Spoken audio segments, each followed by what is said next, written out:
بسم اللہ الرحمن الرحیم۔ شروع اللہ کا نام لے کر جو بڑا مہربان نہایت رحم والا ہے۔ نحمده ونصلي على رسوله الكريم اما بعد فاعوذ بالله من الشيطان الرجيم بسم الله الرحمن الرحيم يا ايها الذين امنوا اذا قمتم الى الصلاة فاغسلوا وجوهكم وأيديكم إلى المرافق وامسحوا برؤوسكم وأرجلكم إلى الكعبين. وقال النبي صلى الله عليه وسلم إن الله لا يقبل صلاة أحدكم إذا أحدث حتى يتوضأ. طہارت کے باب میں ہم بحث کر رہے تھے، گفتگو کر رہے تھے، تو طہارت اور نظافت کے باب ہی میں ایک ایسا مسئلہ ہے جو کہ کتے کا مسئلہ ہے، یعنی کتے کے لعاب کا مسئلہ ہے کہ اگر کتے نے کسی برتن میں منہ ڈال لیا ہو تو وہ پانی پاک ہوگا، وہ برتن پاک ہوگا یا نجس اور ناپاک ہوگا۔ تو اس کے بارے میں حدیث ہمیں یہ بتلاتی ہے، صحیح بخاری کی روایت ہے، حضرت ابو ہریرہ رضی اللہ تعالیٰ عنہ راوی حدیث ہے کہ آپ صلی اللہ علیہ وسلم نے فرمایا اذا بلغ الكلب في اناء احدكم فليرقه ثم ليغسله 7 مرات اولاهن بالتراب، کہ اگر تم میں سے کسی کے برتن میں کتے نے منہ ڈال لیا ہو اور اسی طرح زبان کے ساتھ پانی پی لیا ہو تو اسے چاہیے کہ اس پانی کو انڈیل لے، یعنی پھینک دے، اور اس برتن کو دھو لے 7 مرتبہ، اور پہلی مرتبہ مٹی سے دھوئے۔ تو پتہ یہ چلا کہ اگر کتے نے اپنے لعاب کے ساتھ، اپنی زبان کے ساتھ کسی برتن سے پانی کو پی لیا ہو تو وہ پانی ناپاک ہو جاتا ہے اور اس پانی کو پھینک دینا ہے، اور برتن کو کتنی بار دھونا ہے؟ 7 مرتبہ، جس میں سے 1 مرتبہ مٹی سے دھونا ہے۔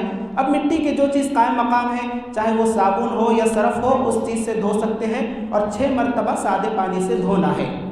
اب مسئلہ یہ ہے کہ کتے کے علاوہ کسی اور جانور نے برتن میں منہ ڈال لیا ہو، پانی میں منہ ڈال لیا ہو، تو کیا وہ پانی بھی نجس ہوگا، ناپاک ہوگا؟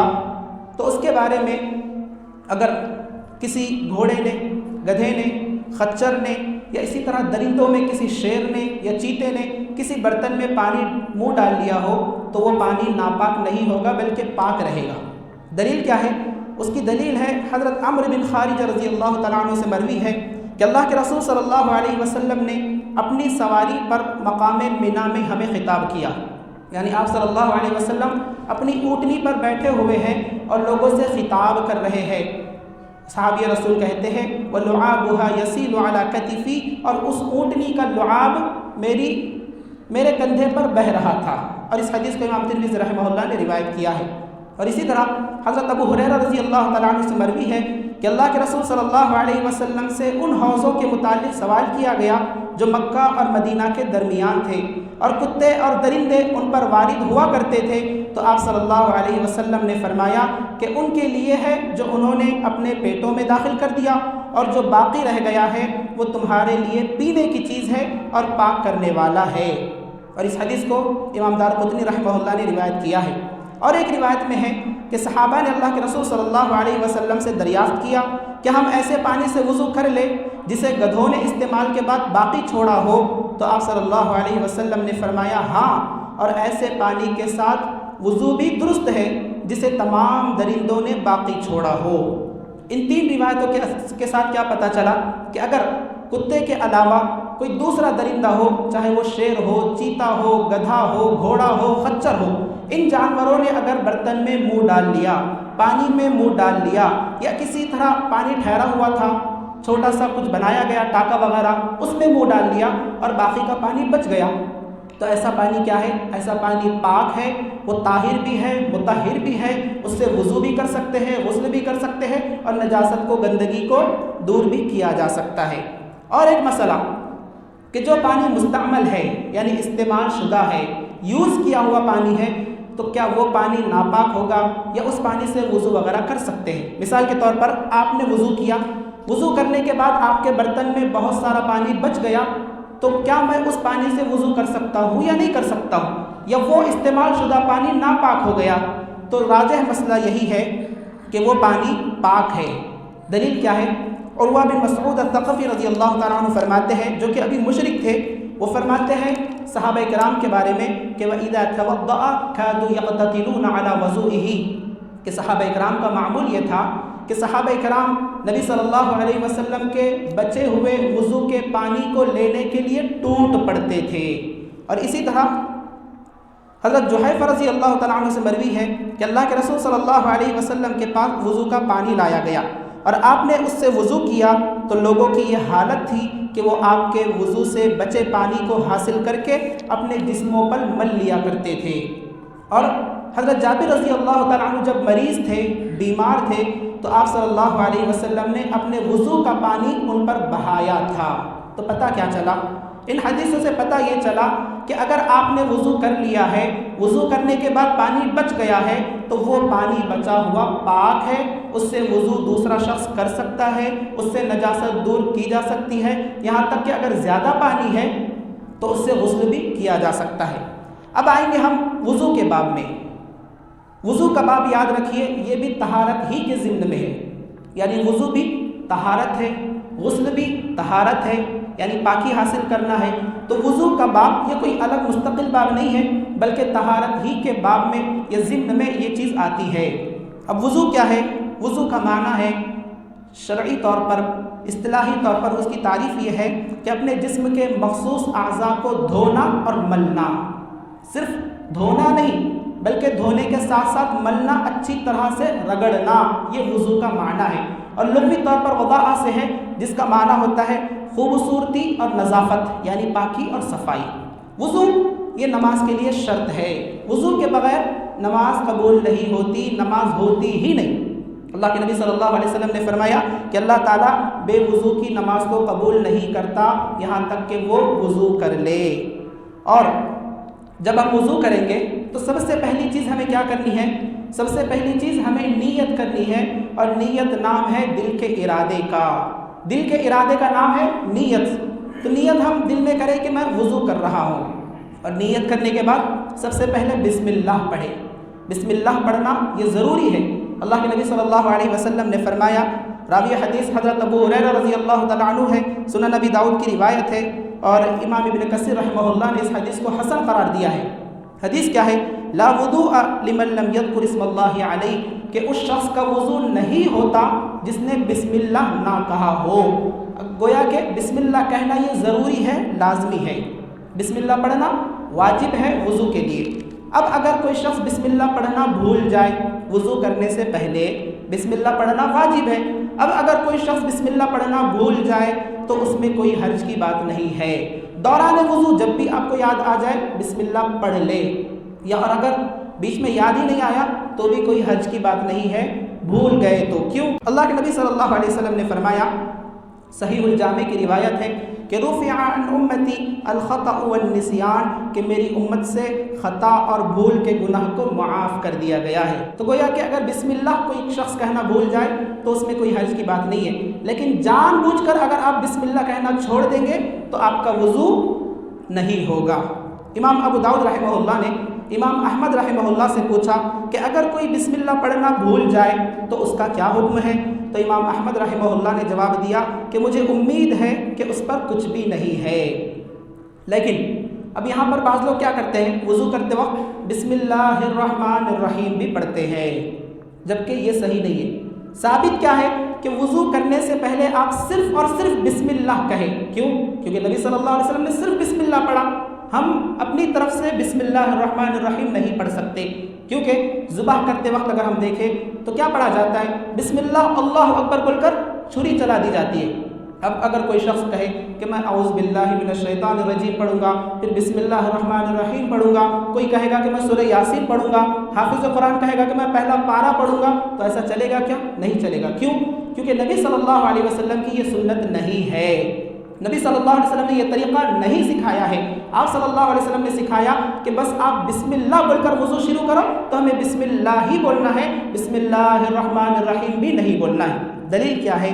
دلیل ہے حضرت جابر رضی اللہ تعالیٰ عنہ کی روایت، جسے امام احمد رحمہ اللہ، امام دارمی رحمہ اللہ نے روایت کیا ہے کہ آپ صلی اللہ علیہ وسلم نے اپنا دایاں ہاتھ پانی کے برتن میں رکھا اور فرمایا بسم اللہ، پھر کہا کہ اچھی طرح سے وضو کر لو۔ آپ صلی اللہ علیہ وسلم نے کیا کہا؟ صرف بسم اللہ کہا. تو ہمیں پہلے کیا کرنا ہے؟ نیت کرنا ہے، پھر بسم اللہ پڑھنا ہے. بسم اللہ پڑھنے کے بعد کیا کرنا ہے؟ اپنے دونوں ہاتھوں کو اپنے گٹھوں تک دھونا ہے. گٹھے کہتے ہیں اسے، یعنی یہاں تک اپنے ہاتھوں کو اچھی طریقے سے دھونا ہے اور انگلیوں میں خلال کرنا ہے تاکہ سوکھا پن باقی نہ رہے. انگلیوں میں خلال کرنا ہے. نبی صلی اللہ علیہ وسلم نے فرمایا وَخَلِّلْ بَيْنَ الْأَصَابِعِ کہ اپنی انگلیوں میں خلال کیا کرو. وضو کے دوران اپنی انگلیوں میں خلال کیا کرو. اور پھر گٹھوں تک جب ہاتھ دھو لیے تو ہمیں کیا کرنا ہے؟ کلی کرنا ہے اور ناک میں پانی ڈال کر ناک کو صاف کرنا ہے. اس کی دلیل کیا ہے؟ اللہ تبارک و تعالیٰ کا فرمان سورہ مائدہ کی آیت فَغْسِلُوا وُجُوهَكُمْ کہ اپنے چہروں کو دھو. امام البانی رحمہ اللہ فرماتے ہیں کہ چہرے میں کلی کرنا بھی آ گیا اور ناک کو صاف کرنا بھی آ گیا. ناک کو جھاڑنا، ناک کو صاف کرنا یہ بھی چہرے دھونے میں آ گیا ہے. لقیط بن سمرہ رضی اللہ تعالیٰ عنہ فرماتے ہیں نبی صلی اللہ علیہ وسلم نے فرمایا اذا توضأت فمضمض کہ جب تم وضو کرو تو کلی کر لیا کرو.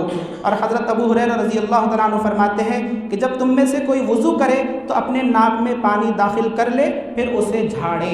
تو پتہ یہ چلا کہ وضو کرتے وقت کیا کرنا ہے؟ کلی کرنا ہے اور اس کے بعد ناک میں پانی ڈالنا ہے. اب اس کا طریقہ کیا ہوگا؟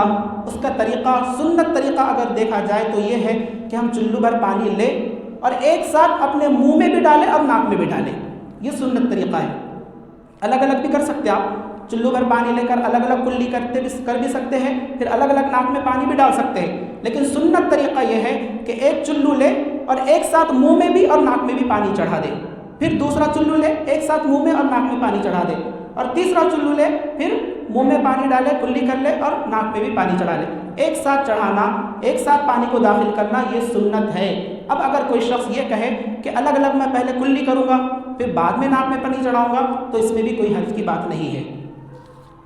پھر اس کے بعد کلی کرنے کے بعد، ناک کو صاف کرنے کے بعد اپنے چہرے کو دھونا ہے. اور چہرہ کسے کہتے ہیں؟ ایک کان سے لے کر دوسرے کان تک، اور اسی طرح جو پیشانی کے اوپر کے بال کا ابتدائی حصہ ہے وہاں سے لے کر ٹھڈی تک یہ چہرہ کہلاتا ہے. تو یہ چہرے کو اچھی طریقے سے دھونا ہے. چہرے کو دھونے کے بعد جسے داڑھی ہے وہ داڑھی کا خلال بھی کرے گا، کیونکہ خلال کرنا داڑھی کا یہ سنت ہے. چہرہ دھونے کے بعد اپنے ہاتھوں کو کوہنیوں سمیت دھونا ہے. یعنی جو یہ ہاتھ ہے کوہنیوں سمیت اپنے ہاتھوں کو اچھی طریقے سے دھونا ہے. اور پہلے کون سا ہاتھ دھونا ہے؟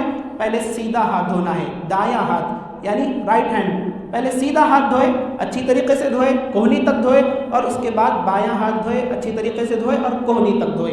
کیوں؟ اللہ کے نبی صلی اللہ علیہ وسلم فرماتے تھے کہ جب بھی تم لباس پہنو یا جب بھی تم وضو کرو تو اپنی سیدھی جانب سے شروع کرو. تو جب بھی ہم ہاتھ دھوئیں گے تو پہلے سیدھا ہاتھ دھونا ہے کوہنیوں تک، پھر بایاں ہاتھ دھونا ہے کوہنیوں تک. پھر اس کے بعد وَامْسَحُوا رُؤُوسَكُمْ وَامْسَحُوا بِرُؤُوسِكُمْ پھر اپنے سروں کا مسح کرنا ہے. اس آیت میں اللہ تبارک و تعالیٰ نے سر کا مسح کرنے کا حکم دیا، بال کا مسح نہیں. بال کا مسح نہیں. اگر مقصود بال کا مسح کرنا ہوتا تو عورتوں کے بال تو بہت بہت لمبے ہوتے، کسی کے پیٹھ تک، کسی کے کمر تک، کسی کے اس کے نیچے تک. تو اگر بال کو مسح کرنا ہوتا تو عورت کے لیے ضروری ہو جاتا کہ وہ ہر بال کو چھوئے یا کم از کم مسح کرے. لیکن مسح کرنا ہے سر کا، تو گویا کہ سر کے اوپر جتنے بال ہیں ان کا مسح کر لیا جائے تو یہ کافی ہے. اور یاد رکھیں سر میں کان شامل ہے، کان چہرے میں نہیں آتے. چہرہ صرف اتنا ہے، 2 کانوں سے لے کر بیچ کا جو ہے وہ چہرہ ہے. سر کے اندر کانوں کا شمار ہوتا ہے. تو اسی طرح جب سر کا ہم مسح کریں گے تو سر کے ساتھ ساتھ کانوں کا بھی مسح کرنا ہے. اب سوال یہ ہے کہ جب ہم سر کا مسح کریں گے تو کیا نیا پانی مسح کرنے کے لیے لیں گے یا جو ہاتھ دھونے کے بعد بچ گیا ہے وہ لیں گے؟ ایک چیز ہے ہاتھ جب ہم دھو لیے دونوں ہاتھ تو گیلا ہاتھ رہتا ہے تو اس کے ساتھ بھی ہم مسح کر سکتے ہیں. یا اگر کوئی شخص نیا پانی لینا چاہ رہا ہے تو وہ نیا پانی لے کر بھی سر کا مسح کر سکتا ہے. عبداللہ بن عمرو بیان کرتے ہیں کہ آپ صلی اللہ علیہ وسلم نے اپنے سر کا مسح کیا اور اپنے ہاتھوں کے دونوں انگشت شہادت کو کانوں میں داخل کر دیا اور انگوٹھوں سے کانوں کے باہر کا حصہ مسح کیا. اور ایک صحابی بیان فرماتے ہیں بدأ بمقدم رأسه ثم ذهب بهما إلى قفاه ثم ردهما حتى رجع إلى المكان الذي بدأ منه. یہ حدیث صحیح مسلم میں موجود ہے کہ آپ صلی اللہ علیہ وسلم نے مسح کیا. کیسے مسح کیا؟ پہلے جو پیشانی کے شروعات کا حصہ ہے وہاں پر اپنے دونوں ہاتھوں کو رکھنا ہے، پھر اسی طرح بدأ بمقدم رأسہ، اپنے سر کے شروعات کے حصے پر اپنے دونوں ہاتھوں کو رکھنا ہے، پھر اسی طرح ثم ذهب بهما الى قفاه، اسے ویسے ہی لے جانا ہے اپنی گدی تک جہاں پر بال ختم ہوتے، گدی جہاں پر بال ختم ہوتے یہاں پر رکھے، پھر ویسے ہی ہاتھ لے کر گئے گدی تک لے کر جانا ہے، پھر ثم حتى رجع الى المكان الذي بدأ منه، پھر وہی ہاتھ واپس یہاں تک لے کر آ جانا ہے۔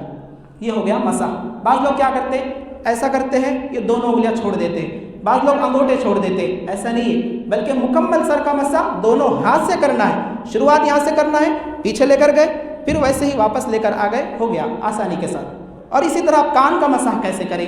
کان کا مسح کرنے کے لیے 2 انگشت شہادت ہے، یہ 2 انگلیاں ہیں، اپنی ان دونوں انگلیوں کو کانوں کے اندر داخل کر دیں، جو کانوں کا سوراخ ہے اس کے اندر کانوں کی انگلیوں کو، اپنی انگلیوں کو کانوں میں داخل کر دے، اور پھر اس انگلی سے کان کے اندر کا حصہ صاف کر لے، مسح کر لے۔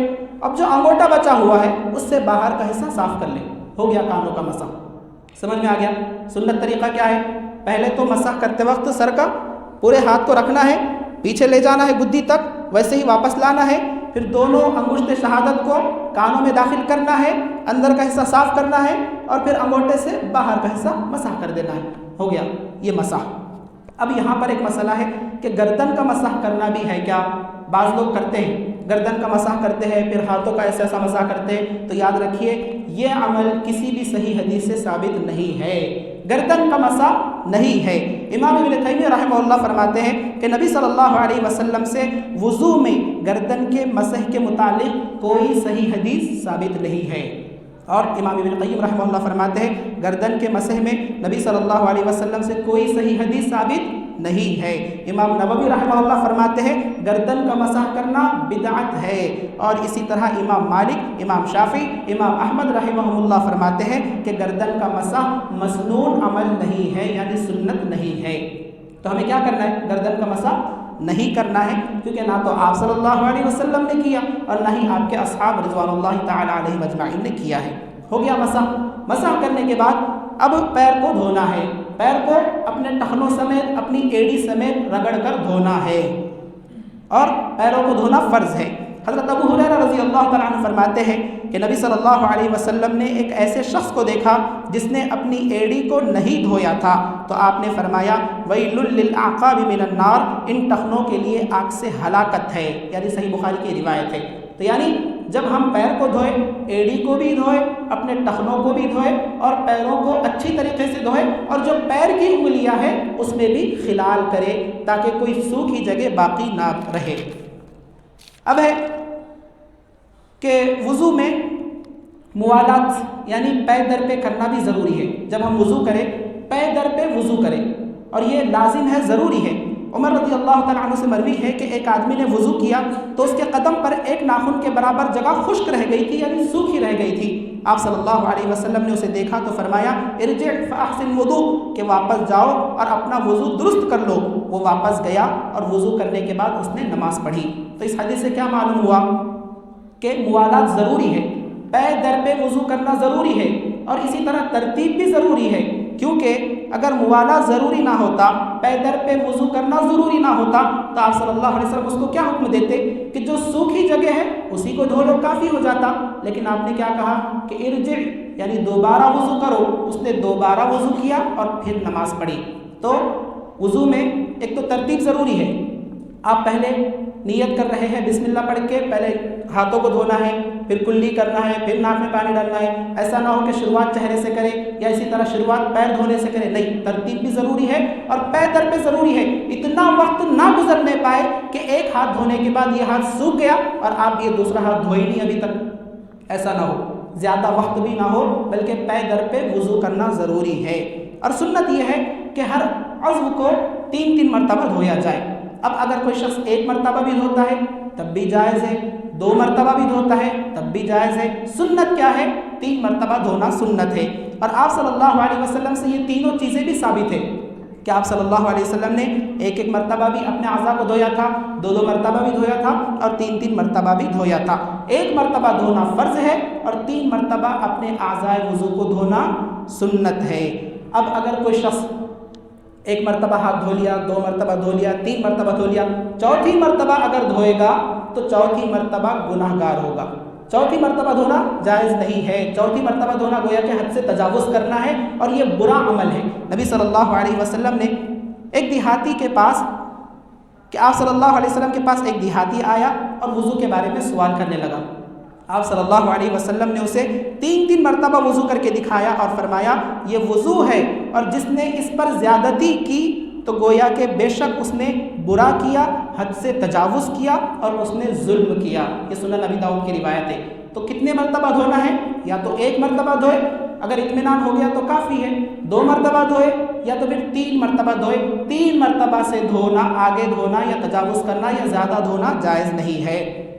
اب ایک چیز یہ بھی کہ ہر نماز کے لیے الگ الگ وضو کرنا مستحب ہے۔ حضرت انس بن مالک رضی اللہ تعالیٰ عنہ سے مروی ہے، کان نبی صلی اللہ علیہ وسلم یتوضأ عند کل صلاۃ، کہ اللہ کے نبی صلی اللہ علیہ وسلم ہر نماز کے لیے ایک نیا وضو کیا کرتے تھے۔ صحیح بخاری کی روایت ہے۔ لیکن اگر آپ نے ایک نماز پڑھ لی اور آپ کا وضو ٹوٹا ہی نہیں تو آپ اسی نماز سے کئی دوسری نمازیں بھی، اسی وضو سے کئی دوسری نمازیں بھی پڑھ سکتے ہیں۔ دلیل کیا ہے؟ دلیل ہے انس بن مالک رضی اللہ تعالیٰ عنہ کی روایت جو کہ صحیح مسلم میں موجود ہے، سنن نبی داؤد میں موجود ہے، کہ انس بن مالک رضی اللہ تعالیٰ عنہ بیان کرتے ہیں رسول اللہ صلی اللہ علیہ وسلم نے فتح مکہ کے دن ایک ہی وضو سے 5 نمازیں ادا کی۔ تو اگر آپ ہر نماز کے لیے الگ الگ وضو کریں گے یہ مستحب ہے، آپ کو اجر و ثواب دیا جائے گا۔ اور اگر ایک ہی وضو سے اگر آپ 3 نمازیں بھی پڑھ لیں، 4 نمازیں بھی پڑھ لیں، 5 نمازیں بھی پڑھ لیں تو اس میں کوئی حرج کی بات نہیں ہے اگر آپ کا وضو سلامت ہے۔ اب وضو ہونے کے بعد دعا کرنا ہے، دعا پڑھنا ہے۔ وضو ہونے کے بعد دعا کون سی پڑھنا ہے؟ اشہد ان لا الہ الا اللہ وحدہ لا شریک لہ واشہد ان محمدا عبدہ ورسولہ، کہ میں گواہی دیتا ہوں کہ اللہ کے سوا کوئی معبود برحق نہیں، اللہ تبارک و تعالیٰ کا کوئی شریک نہیں، اور میں یہ گواہی دیتا ہوں کہ محمد صلی اللہ علیہ وسلم اللہ کے بندے اور اللہ کے رسول ہے۔ یہ دعا اتنی عظیم ہے۔ وضو کرنے کے بعد اگر کوئی شخص یہ دعا کرتا ہے، عمر رضی اللہ تعالیٰ عنہ فرماتے ہیں نبی صلی اللہ علیہ وسلم نے فرمایا جو شخص وضو مکمل کرنے کے بعد یہ کلمات کہتا ہے، یہ دعا پڑھتا ہے، اس کے لیے جنت کے 8 دروازے کھول دیے جاتے ہیں، اب وہ جس دروازے سے چاہے داخل ہو جائے۔ سبحان اللہ۔ تو یہ دعا کا اہتمام ہم کریں۔ اور جامع ترمذی میں ایک اور اضافہ کے ساتھ دعائی آئی ہے، وہ ہے اللہم اجعلنی من التوابین واجعلنی من المتطہرین۔ یہ دعا بھی اضافے کے ساتھ آئی ہے، اس کے ساتھ اگر یہ دعا بھی پڑھے تو اور زیادہ بہتر ہے۔ اب بعض لوگ کیا کرتے ہیں، وضو کرنے کے بعد آسمان کی طرف دیکھتے ہیں اور آسمان کی طرف دیکھ کر اپنی انگلی اٹھاتے ہیں۔ تو یاد رکھیے یہ بھی عمل کسی حدیث سے، کسی صحیح حدیث سے ثابت نہیں ہے۔ وضو کے بعد آسمان کی طرف اپنی نگاہ کرنا اور انگلی اٹھانا اور پتہ نہیں وہ کیا پڑھتے ہیں، تو یہ کسی صحیح حدیث سے اس کا ثبوت نہیں ملتا۔ اسی لیے علماء نے ایسے عمل کو بدعات میں شمار کیا ہے، ایسا کرنا بدعت ہے۔ اب ایک مسئلہ یہ ہے کہ وضو کرنے کے بعد کیا ایسے ہی رہے یا پھر تولیے وغیرہ سے یا اسی طرح کپڑے سے یا دستی سے اب چہرے کو وغیرہ کو پوچھ سکتے ہیں؟ تو جائز ہے، اس میں کوئی حرج کی بات نہیں ہے۔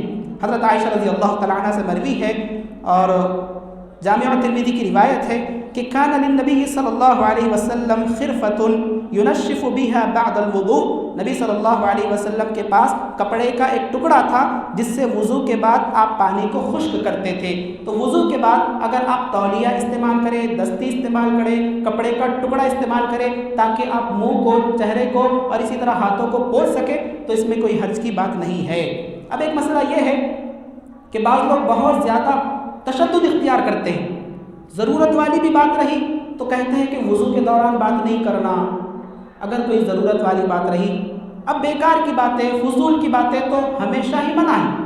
ایک مسلمان کے لیے صحیح نہیں ہے، درست نہیں ہے، لائق نہیں ہے کہ وہ فضول کی باتیں، بیکار کی باتیں کرے ہمیشہ کے لیے۔ لیکن اگر آپ وضو کر رہے ہیں، دوران وضو اگر کوئی ضرورت والی بات ہے، اچھی بات ہے، نفع والی بات ہے تو بات کرنے میں کوئی حرج کی بات نہیں ہے وضو کے دوران۔ اس کی دلیل کیا ہے؟ مغیرہ بن شعبہ رضی اللہ تعالیٰ عنہ، انہوں نے کیا کیا، جب آپ صلی اللہ علیہ وسلم وضو کر رہے تھے تو آپ کے موضوع کو نکالنے کے لیے وہ جھکے، اور جب موضوع کو نکالنے کے لیے جھکے تو آپ صلی اللہ علیہ وسلم نے فرمایا دعہما فإنی ادخلتہما طاہرتین، کہ تم چھوڑ دو میرے موزے نہ نکالو، کیونکہ میں نے اپنے موزوں کو طہارت کی حالت میں پہنا تھا، یعنی وضو کی حالت میں پہنا تھا۔ پھر آپ صلی اللہ علیہ وسلم نے موزوں پر مسح کیا۔ اس حدیث پر غور کریں کہ آپ صلی اللہ علیہ وسلم کا وضو ابھی مکمل نہیں ہوا، ابھی آپ کا پیر کا مسح کرنا باقی ہے۔ اس دوران آپ صلی اللہ علیہ وسلم نے صحابی رسول سے بات کی، کیونکہ ضرورت والی بات تھی، اچھی بات تھی، تو اچھی بات کرنے، ضرورت والی بات کرنے، نفع والی بات کرنے میں کوئی حرج کی بات نہیں ہے، دوران وضو آپ بات کر سکتے ہیں۔ اسی طرح اب ایک مسئلہ یہ ہے وضو میں کہ وضو میں اگر کوئی شخص پگڑی وغیرہ پہنے ہوئے ہیں، پگڑی وغیرہ پہنے ہوئے ہیں، تو پگڑی پہننے کے بعد کیا پگڑی کو نکالنا ضروری ہے؟ نہیں، آپ پگڑی پر مسح کر سکتے ہیں۔ اور اسی طرح موزوں پر بھی مسح کیا جا سکتا ہے، یعنی پیتابے جسے ہم کہتے ہیں، اس پر بھی مسح کیا جا سکتا ہے، اور بالخصوص سردیوں میں۔ حضرت مغیرہ بن شعبہ رضی اللہ تعالیٰ عنہ سے مروی ہے کہ انہ توضأ ومسح بناصیتہ وعلی الامامۃ، صحیح مسلم کی روایت ہے کہ اللہ کے نبی صلی اللہ علیہ وسلم نے اپنی پیشانی پر اور اپنے امامے پر وضو کیا۔ حضرت مغیرہ بن شعبہ رضی اللہ تعالیٰ عنہ سے مروی ہے مسح علی الخفین والعمامہ، اللہ کے نبی صلی اللہ علیہ وسلم نے اپنے موزوں پر اور اپنے امامے پر مسح کیا۔ حضرت عمرو بن امیہ رضی اللہ تعالیٰ عنہ کہتے ہیں رأیت رسول اللہ صلی اللہ علیہ وسلم یمسح علی امامتہ وخفیہ، صحیح بخاری کی روایت ہے میں نے نبی صلی اللہ علیہ وسلم کو اپنے امامے پر اور اپنے موزوں پر مسح کرتے ہوئے دیکھا۔ تو اب پگڑی اگر کسی نے پہنا ہے تو اس کا مسح کا طریقہ کیا ہے؟ مثال کے طور پر پگڑی جو ہے وہ بہت زیادہ ٹائٹ بنی ہوئی رہتی ہے، جس کو باندھنا بھی مشکل ہوتا ہے، باندھنے کے بعد باندھنا بھی مشکل ہوتا ہے، اور پگڑی وہ چیز ہوتی ہے جس سے پورا کا پورا سر ڈھانک دیا جاتا ہے۔ مثال کے طور پر بتلا رہا ہوں میں، گویا کہ یہ پگڑی ہے، سمجھ لیجیے یہ پگڑی ہے۔ اب یہاں پر اب اس کا مسح کیسے کریں؟ چہرہ دھو لیے، اب اس کا مسح کیسے کریں؟ تو یا تو آپ پگڑی کے جو شروعات کا حصہ ہے، یعنی جو پیشانی کا حصہ ہے، یہاں پر مسح کریں اور پھر پگڑی پر مسح کر دیں، ہو گیا مسح۔ یا پھر پیشانی پر اگر نہیں بھی کیے، ڈائریکٹ اگر پگڑی پر بھی مسح کر لیے، ہو گیا مسح۔ سمجھ میں آیا؟ پگڑی اگر فٹ باندھی ہوئی ہے، نکالنا مشکل ہے، تو اس پر مسح کیسے کریں گے؟ اسے نکالنے کی ضرورت نہیں ہے، اس پر مسح کریں گے یا تو پہلے پیشانی پر مسح کر کے پگڑی پر مسح کر دیے، یا پھر ڈائریکٹ جو ہے پگڑی پر مسح کر دیے، ہو گیا مسح۔ سمجھ میں آ گیا؟ یہ ہے پگڑی پر مسح کرنا۔ اب اگر کوئی شخص یہ کہے کہ ٹوپی پر مسح کر سکتے یا نہیں کر سکتے، تو یاد رکھیے ٹوپی پگڑی نہیں ہے، اور ٹوپی کو آپ بآسانی سے نکال سکتے ہیں، آسانی کے ساتھ پہن سکتے ہیں، اس لیے علماء نے کہا ہے کہ ٹوپی پر مسح جائز نہیں ہے۔ اب سوال یہ ہے کہ عورتوں کے لیے، جو عورتیں اپنے دوپٹے کو، اپنی اوڑھنی کو مضبوط طریقے سے باندھ لیتی ہیں، اور بالخصوص سردی کے موسم میں، اور خاص طور پر کہ عورتوں کو اندیشہ ہے کہ کہیں ان کے بعد کوئی اور نہ دیکھ لے، اور اسی طرح نکالنے میں پھر باندھنے میں مشکل ہے، تو اہل علم کہتے ہیں کہ عورتیں بھی اپنی اوڑھنیوں پر مسح کر سکتی ہے۔ سمجھ میں آیا؟ عورتیں بھی اپنی اوڑھنیوں پر اور دوپٹے پر مسح کر سکتی ہیں، اور بالخصوص جب کہ سردی کا موسم ہو اور اس دوپٹے کو، اوڑھنی کو باندھنا، پھر گویا کہ دوبارہ باندھنا مشکل ہو جائے، تب عورتیں اپنے دوپٹے پر اور اوڑھنی پر بھی مسح کر سکتی ہے۔ اور اسی طرح موزے پر مسح کرنا، کئی لوگوں کو یہ پتہ نہیں ہے کہ موزے پر مسح کیا جا سکتا ہے۔ خفین کہتے ہیں چمڑے کے موزے کو، اور جوربین کہتے ہیں کپڑے کے موزے کو، دونوں پر بھی مسح کرنا جائز ہے، آپ کو پیر دھونے کی ضرورت نہیں ہے، اور بالخصوص اس آسانی سے فائدہ اٹھایا جا سکتا ہے سردی کے موسم میں۔ آپ کیا کریں؟ موزے پہن لیں۔ اب اگر آپ مقیم ہیں، سفر نہیں کر رہے، تو آپ کے لیے 1 دن اور 1 رات تک کی مدت ہے کہ آپ اس دوران مسح کر سکتے ہیں موزوں پر۔ اور اگر آپ مسافر ہیں تو مسافر کے لیے 3 دن اور 3 راتوں تک کی چھوٹ ہے کہ وہ اپنے پیر کو نہیں بھی دھویا تو چلے گا، صرف مسح کر لیں موزوں پر مسح کر لیں۔ لیکن یہ بات بھی قابل ذکر ہے، اور اس بات کو ذہن نشین کر لیں کہ جب ہم موزوں پر مسح کریں گے تو اس کے لیے طہارت کا ہونا ضروری ہے۔ یعنی موزے کب پہننا ہے آپ کو؟ پہلے مکمل وضو کر لے، پیر دھو لے، پیر دھونے کے بعد آپ طاہر ہو گئے، اس کے بعد آپ موزے پہنیں، اس کے بعد آپ دوسری نمازوں کے لیے مسح کر سکتے ہیں۔ شرط کیا ہے؟ طہارت کی حالت میں آپ نے موزے پہنے ہوئے ہیں۔ اب موزوں پر مسح کیسے کیا جائے گا؟ ایک تو معلوم ہو گیا، مقیم اگر آپ ہیں، سفر نہیں کر رہے، گھر میں ہیں، مدرسے میں، مسجد میں ہیں، تو 1 دن اور 1 رات، اور اگر آپ سفر پر ہیں تو 3 دن اور 3 رات تک کی آپ کو چھوٹ ہے۔ اللہ کے نبی صلی اللہ علیہ وسلم نے فرمایا للمسافر ثلاثۃ ایام ولياليهن وللمقیم یوم ولیلۃ، کہ مسافر کے لیے 3 دن اور 3 راتیں ہیں اور مقیم کے لیے 1 دن اور 1 رات ہے۔ راوی حدیث حضرت علی رضی اللہ تعالیٰ عنہ ہے۔ اب مسح کیسا کرنا ہے؟ آپ نے تمام چیزیں دھو لیا، چہرہ بھی دھو لیا، اب مسح کرنا ہے تو پیر کو دھونے کے بجائے آپ موزے پہنے ہوئے ہیں، یہ موزے پہنے ہوئے ہیں آپ، اب اس پر مسح کیسے کریں؟